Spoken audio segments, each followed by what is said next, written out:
What's up guys, Stitch Productions here, and today we're going to be doing another Versus review, and today we will be looking at the Transformers Revenge of the Fallen Lockdown and the Transformers Legacy United Star Raiders Lockdown. Boy, that was a mouthful. So, we got a new Lockdown finally. Lockdown is a character that's been desperately needing some new toys, especially the ones based on Derek J. Wyatt design. Screw the Studio Series 1. That figure sucks. I hate Baber's sound.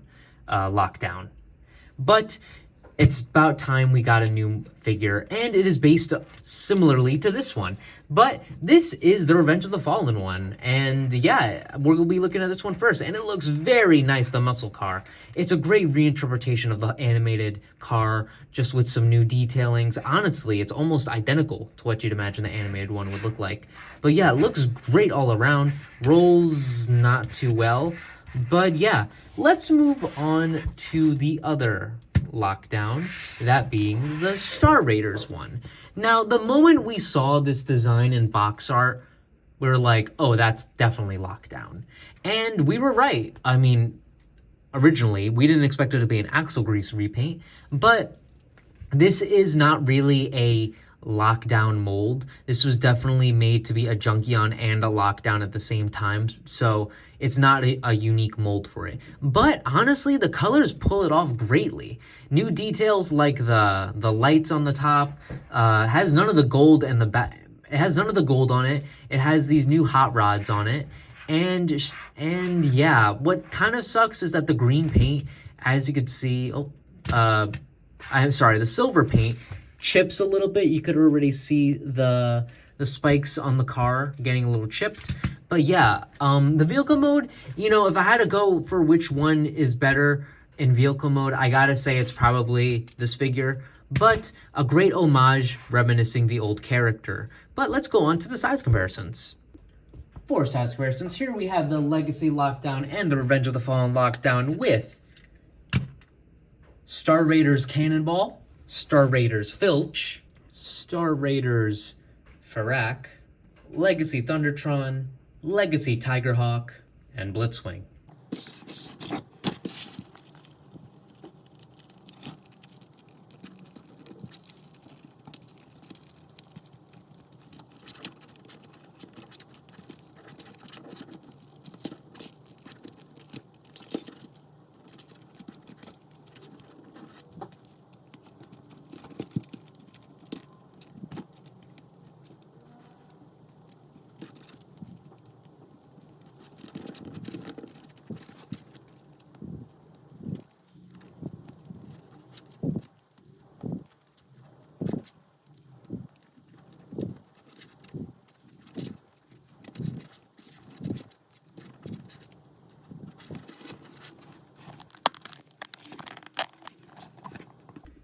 So that was a long transformation, and the robot mode is, whew, my favorite Lockdown design really ever. I honestly love this design so much. I think he looks great, and he looks really cool, and it's a great update on the Lockdown look.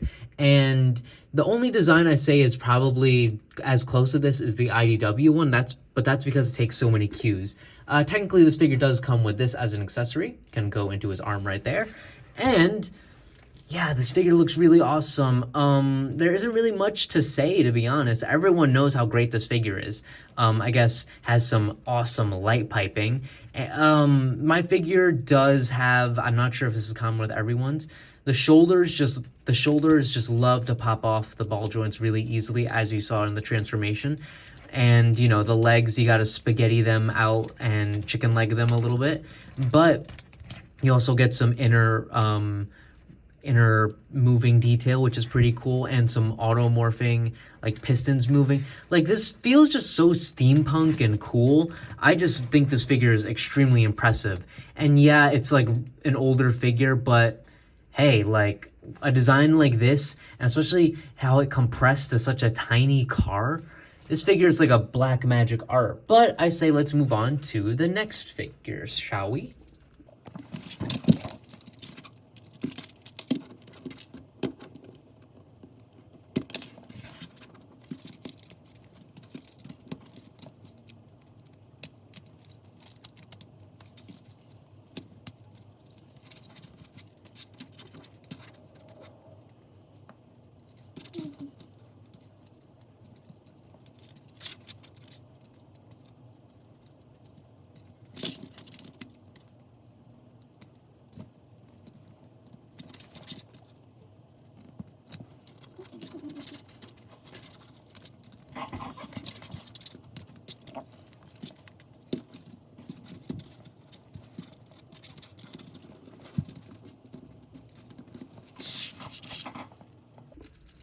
And here we have Lockdown in his robot mode, and he's definitely interesting looking. Now, I definitely like the body shape for this. I think it's really Lockdown and looks really cool.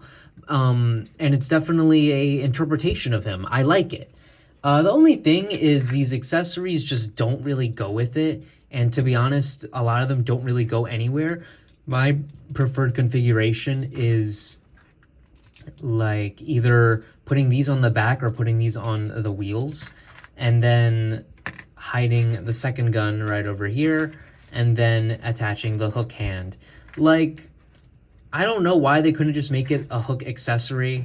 I don't really think that makes sense. Like, if they could do it for Thundertron, why can't they do it for Lockdown, you know? And especially since they kind of had the idea that they were going to make this into a Lockdown in the first place, you know? And then why not paint the yellow on this? I feel like that would have been a nice accent of color. And my biggest criticism is the head sculpt. Yes, I know you are meant to look like Revenge of the Fallen Lockdown, but that is a movie-styled head. It doesn't really fit this generation-style body, in my opinion. I really wish they actually used something more reminiscent of the IDW head, or just a more cartoon, or Cyberverse, or something like that. You know, I really wish the head sculpt wasn't just they just put it on here. I'm a little disappointed in that, but I am still happy with this figure. I think it looks nice. For posability, head can move left and right, can T-pose, punch all around, a swivel here, elbow, a swivel at the wrist, a swivel at the waist, can kick forward and kick back that far, swivel here, knee, and a pivot. And I actually didn't go over the previous one's posability. So head can move up and down, has ball joints, so it has a nice range of articulation. He can this arm's not really good at T-posing because it has the kibble, but arms can do that, I guess. Has an elbow swivel, actually. The arms can move in, but that's because it's on a, little pivot thing. Has an ab crunch, I guess, but that's mainly because of transformation. Can go as far like that, can do the splits completely, has a swivel here, has these crazy knees, and some toe articulation, but no pivot, but that makes sense since of its era. But yeah, these figures look great, but I guess it's time for size comparisons. For size comparisons, here we have the Revenge of the Fallen Lockdown and Legacy United Lockdown with Star Raiders Legacy Crankcase, Legacy Filch, Legacy Farak, Legacy Thundertron, Legacy Tigertron, and Blitzwing. So, I think it's obvious which one is the better toy. The Revenge of the Fallen Lockdown holds up today, and, even though it's a more than a 10-year-old toy, it still has great posability and a great transformation, a great robot mode. And granted, if you just want a regular G1 styled Lockdown, I guess this one, the Legacy United one, is a good shot for you, and it's not going to be a rare one like Cosmos and all that stuff. So I'd say the Legacy one is good, but if you want my preference, get the Revenge of the Fallen one. It goes for a decent amount of money, and it's worth the price that I paid for it. I paid about $40 for this figure. Definitely worth that price. And, if you guys have this figure, let me know which one you like more. Leave it down in the comments below. I'd love to hear it. And if you guys enjoyed this video, please like and subscribe, and I'll see you guys in the next video. Bye-bye, guys.